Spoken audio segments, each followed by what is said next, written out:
नमस्कार, बात स्पोर्ट्स की में आप सभी का स्वागत है। आई होप आप लोग जहाँ पर भी होंगे अच्छे से होंगे, अपना ख्याल रख रहे होंगे। तो आज राजकोट में भारत बनाम इंग्लैंड का तीसरा मैच समाप्त हुआ, जिसे भारत ने रिकॉर्ड 434 रनों की रन के मामले में रिकॉर्ड रनों से विजय प्राप्त किया है। इससे पहले भारत का जो था वह रिकॉर्ड रन के मामले में 374 रन था अगेंस्ट न्यूजीलैंड मुंबई में वानखेड़े स्टेडियम में। यह सबसे बड़ी भारत के इतिहास में सबसे बड़ी भारत की विजय है रन के मामला में किसी भी टेस्ट मैच में, और उसमें भी इंग्लैंड के अगेंस्ट। इंग्लैंड, जैसे कि आप लोगों को पता है कि अभी जो इंग्लैंड क्रिकेट खेल रही है टेस्ट मैच में, जिसका नाम वाश बॉल रखा गया है, उस अप्रोच के अगेंस्ट में इस तरह का मैच खेलना बहुत ही काबिल तारीफ़ है। और ख़ास करके ऐसी सिचुएशन में जब आपके पास में मतलब जिसे बैकबोन बोला जाए टीम का, विराट कोहली नहीं है, आपके पास में केएल राहुल नहीं है, एक दिन के लिए रविचंद्र अश्विन फर्स्ट जो इंग्लैंड की बैटिंग थी जिसमें बॉलिंग की ज़रूरत थी रविचंद्र अश्विन की, उसमें वो अपसेंट थे। उनके साथ में एक ऐसी हो गई थी कि उनकी माताजी की तबीयत बिल्कुल ख़राब हो गई थी, वो आईसीयू में एडमिट हो गई थी, तो उनको बीच मैच में छोड़ के जाना पड़ा। और मैं भारतीय मैनेजमेंट की मैं एक तरह से तारीफ़ करना चाहता हूं कि ऐसी सिचुएशन में उन्होंने उनको जाने का आदेश दिया। ये बहुत ही अच्छी बात है, क्योंकि देखिए माता पिता से, माँ बाप से बड़ा कोई चीज़ नहीं होता। नेशन भी अपनी जगह ठीक है, लेकिन फिर भी माँ बाप की एक वैल्यू होती है। और इसलिए इसलिए अब इस बात पे स्टैंड करना ज़रूरी है कि एक समय था, जैसे आप लोग को याद होगा कि सचिन तेंदुलकर के फादर एक्सपायर हो गए थे। उनके एक्सपायर होने के बाद तेंदुलकर आए थे यहाँ पे मुंबई। हालांकि उस समय टीम जो थी वह साउथ अफ्रीका में थी, वर्ल्ड कप चल रहा था, 96 की बात है। लेकिन विराट कोहली वो रणजी मैच खेल रहे थे फर्स्ट क्लास, उनके फादर एक्सपायर हो गए, उनमें उनको जाने का मौका नहीं मिला। लेकिन अभी बीसीसीआई के पास पैसा है, तो इस तरह की फैसिलिटी अपने प्लेयरों को दे रही है। अब अश्विन के लिए जैसे कि पता चला कि चार्टर प्लेन का व्यवस्था किया गया था, उनको चार्टर प्लेन से राजकोट से चेन्नई ले जाया गया। अब फिर उनकी माताजी जब रिकवरी कर ली तो आज उनको फिर चार्टर प्लेन से यहाँ पे लाया गया, जिसमें लाखों रुपया खर्च हुआ होगा, लेकिन बीसीसीआई ने पे किया है। मतलब है कि वो अपने खिलाड़ियों को, जिस खिलाड़ी के वजह से बीसीसीआई के पास पैसा आता है, उस खिलाड़ी की अपनी फैमिली की बात हो या उसकी अपनी कोई जिम्मेवारी की बात हो, तो उसमें बीसीसीआई कंधा से कंधा मिला के सपोर्ट करता है। यह बहुत ही काबिल तारीफ़ बात है। अब बात आते हैं मैच पे। तो फर्स्ट इनिंग में रविचंद्र अश्विन बॉलिंग में अवेलेबल नहीं थे, भारत 4 बॉलर ही लेके खेला। अब मैं थोड़ा सा पीछे आप लोगों को लेके चलता हूँ। फर्स्ट मैच हैदराबाद में हुआ, सेकेंड मैच विशाखापत्तनम में हुआ, और थर्ड मैच या राजकोट में। राजकोट का जो पहले नाम था क्या नाम, सौराष्ट्र क्रिकेट एसोसिएशन, अब उसको रिमॉडलिंग किया गया है स्टेडियम को, उसे लॉर्ड्स की तरह बनाया गया है, और उसका नाम अब निरंजन शाह क्रिकेट स्टेडियम रखा गया है। निरंजन साहब गुजरात क्रिकेट बोर्ड के अध्यक्ष हैं और बहुत दिनों तक बीसीसीआई के सेक्रेटरी भी रहे हैं। तो उनके नाम पे इस स्टेडियम का नाम रखा गया है, जिसका फर्स्ट मैच ही था। निरंजन शाह क्रिकेट स्टेडियम में अगर कहा जाए तो ये फर्स्ट मैच था। इस तीनों जो वेन्यू है, इस तीनों वेन्यू की जो सिमिलर बात यह है कि तीनों जगह पे मैच 4 दिन में समाप्त हुआ है, टोटल 4 दिन में। हालांकि रिजल्ट अलग अलग रहा। हैदराबाद में भारत हार गया, 230-32 रन चेज नहीं कर सका, 28-30 रन से हार गया। और विशाखापत्तनम में भारत जीता 100 कुछ रन से। और यहाँ पे तो बिल्कुल इस मैच की अगर बात करें तो यहाँ पे जाके गोरों का बिल्कुल भारत ने एकदम मतलब जिसे कहा रूल आउट कर दिया है, रगड़ के रख दिया है, वैसी बात हुई है। मतलब भारत फर्स्ट में टॉस जीते रोहित शर्मा और पहले बल्लेबाजी किए, और भारत 445 रन, एक अच्छा रिस्पेक्टेड स्कोर बनाया। उसके जवाब में इंग्लैंड, हालांकि इंग्लैंड तो वैसे ही खेलता है, अप्रोच उसकी ऐसी है। एक समय तो ऐसा लगा 299 रन पे 2 विकेट थे, और इंग्लैंड एकाएक उसकी बैटिंग क्लैप्स हुई और 319 रन पे ऑल आउट हो गई। वहाँ से जाकर भारत ने जो ग्रिप पकड़ा, 126 रन की लीड मिली, और सेकेंड इनिंग में जो भारत ने हश्र किया, मतलब वह मैच में तो आज शाम को हारे हैं, वह सुबह से ही मैच से बाहर थे। दौड़ा दौड़ा के, और यशस्वी जायसवाल की जितनी भी तारीफ़ की जाए कम है। 7 मैचों की बस उसके पास एक्सपीरियंस है। इसी साल आप लोग को याद होगा कि वेस्ट इंडीज़ में इसका डेब्यू हुआ टेस्ट मैच में, और इस 7 मैच में 3 शतक हैं। और 3 शतक कैसे हैं? 175 रन वेस्ट इंडीज़ में, दूसरा इसी श्रृंखला में विशाखापट्टनम में बनाया 210 रन, 212 रन, और आज राजकोट में 214 रन नॉट आउट। 3 शतक में आप इसी से अंदाज़ा लगा सकते हैं कि यह खिलाड़ी किस मतलब एरा का खिलाड़ी है और कितना आगे जाएगा, जो कि अपने शतक को एक बड़े शतक में कन्वर्ट करना जानता हो, कितनी तारीफ के पात्र है। और 2 डेब्यूटेंट भी थे इसमें। ध्रुव जुवेल विकेट कीपर के तौर पे आया था।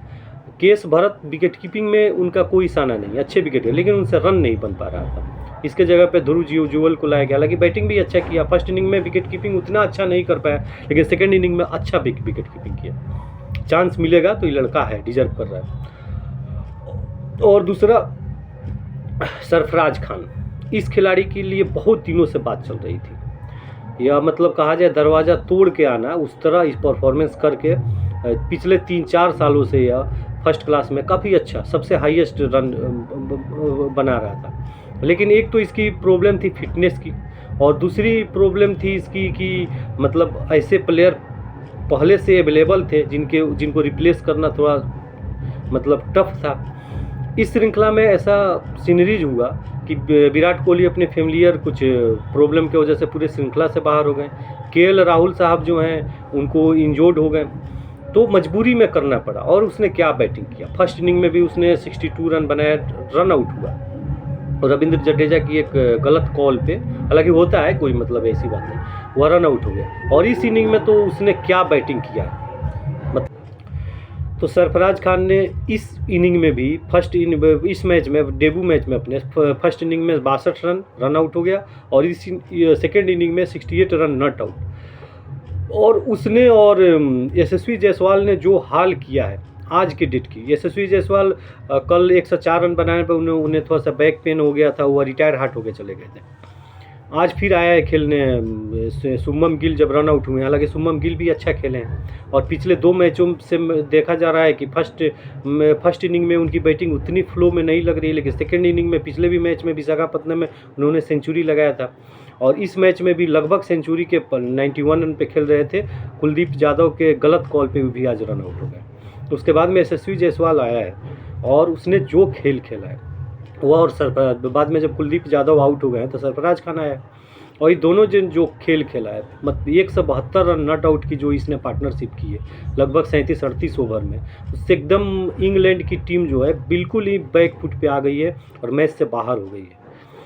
जो कि हम लोग बात करते थे बेसबॉल की, यह आज के समय में या जैस बॉल हो गया, अब इसे जायसवाल के नाम से जाना जा रहा है। क्या वो खेला है, 12 छक्का, एक इनिंग में 12 छक्का लगाने का रिकॉर्ड आज से 20-25 साल पुराना शहीद वसीम अकरम का है, उस रिकॉर्ड की बराबरी किया है। दूसरी बात कि एक श्रृंखला में 22 छक्का भारत इस श्रृंखला में जड़ चुका। अभी तीन मैचों की श्रृंखला हुआ है, अभी 5 मैचों की श्रृंखला है, जो कि वर्ल्ड रिकॉर्ड हो गया। इतना छक्का अभी तक एक श्रृंखला में कहीं से नहीं लगा था, किसी भी टीम के द्वारा नहीं लगा था। तो इस तरह की परफॉर्मेंस के बाद में अब बीच में बहुत सारे लोग क्वेश्चन कर रहे थे, भारत की रन नहीं बन रही थी कि क्यों रहाणे को हम लोग बाहर किए हैं या पुजारा को बाहर किए हैं। ठीक है, 2 WTC फाइनल खेलने के बाद में अगर BCCI ने इस बात को नोटिस किया है कि अब हमें आगे बढ़ना है, कुछ प्लेयर ऐसे चाहिए जो, तो ठीक है, देखते हैं। अच्छे नए प्लेयर के आने पे एक अलग फ्लेवर मिलता है। यशस्वी जायसवाल जैसे खेल रहा है, बिल्कुल ही अलग एक मतलब प्लेनेट पे क्रिकेट को पहुंचा दिया है। अभी हालांकि पूरी टेस्टिंग नहीं हुई है, जब ईशाना कंट्री में जाएंगे, हालांकि साउथ अफ्रीका में गए थे, 2 मैचों की श्रृंखला थी। अब England, south Africa, New Zealand, England, ये सब, ऑस्ट्रेलिया, ये सब का दौरा करेंगे, तब पता चलेगा, जहाँ पे स्विमिंग कंडीशन होगा, बॉल स्विंग करेगी। स्पिनर के खिलाफ तो बहुत ही अच्छा बैट्समैन है। और हालांकि अभी एक मैच का सैंपल है सरफराज खान का भी, यह भी अच्छा खिलाड़ी है। अगर इसको चांस मिलेगा, जो कि हमको दिख रहा है, क्योंकि इसमें है टेम्परेमेंट है इसमें। तो कुल मिला के हालांकि फर्स्ट इनिंग में बेन डॉकेट भी जो इंग्लैंड का सलामी बल्लेबाज है, 154 रनों की काफ़ी आतिशी पारी खेला था, लगभग 110 के स्ट्राइक रन रेट से। तो खैर सब किसी को पता है इंग्लैंड बेसबॉल खेलता है। लेकिन इस इनिंग में इंग्लैंड ने, सेकेंड इनिंग में, जहाँ की भारत ने लगभग 556 रनों की टारगेट दिया था, हालांकि एक तरह से इम्पॉसिबल था। भारत की तो बात हटाइए, विश्व के किसी भी कोना में चौथे इनिंग में इतना बड़ा स्कोर कभी चेंज नहीं हुआ है। लेकिन इस बात का ही था कि इंग्लैंड जो सब कोई यही बात सोच रहा था, इंग्लैंड फाइट करेगा, बेशक 100 रन 150 रन 200 रन से हार जाए, लेकिन यह हाल होगा इंग्लैंड की। वह तो लास्ट में मार्क वुड आके वो 30-32 रन मार गया, जिसकी वजह से 120-22 रन पे पहुंचा है इंग्लैंड। नहीं तो जो बुरा हाल हुआ था कि लगभग 90 रन पे 9 विकेट गिर गया था। आप इसी से अंदाज़ा लगा लीजिए। तो इंग्लैंड की बेस बॉल के जवाब में भारत ने आज जेस बॉल खेला है, बहुत ही अच्छी बात है। और यशस्वी जायसवाल, अपने ध्रुव जुगल, जो भी नए प्लेयर हैं, बैट्समैन हैं, विकेट कीपर हैं, सरफराज खान, रजत पाटीदार, हालांकि 2 मैच में उसको चांस मिला, लेकिन उतना अच्छा नहीं कर पाया, जिस कैपेसिटी का वह बल्लेबाज है उतना अच्छा नहीं कर पाया। कोई बात नहीं, अभी मौका मिलेगा उसको। इस सारों के लिए अच्छी खबर है, इन लोगों को अपनी जगह बनानी चाहिए टीम में, और भारतीय टीम को मेरे हिसाब से इस श्रृंखला को 4-1 से जीतना चाहिए। बाकी चौथा मैच जो है रांची में है 23 फरवरी से, देखते हैं रांची का क्या रिजल्ट आता है। बट विराट कोहली, केएल राहुल के अब्सेंट में भारतीय टीम इतनी अच्छी टीम के अगेंस्ट में इतनी अच्छी क्रिकेट खेली है, काबिल तारीफ है। बाकी आप लोग से रिक्वेस्ट है, अगर चैनल अच्छा लगे तो प्लीज़ मेरे चैनल को सब्सक्राइब करें, वीडियो को लाइक करें और अपना बहुत बहुत ख्याल रखें। नमस्कार, शुभ रात्रि।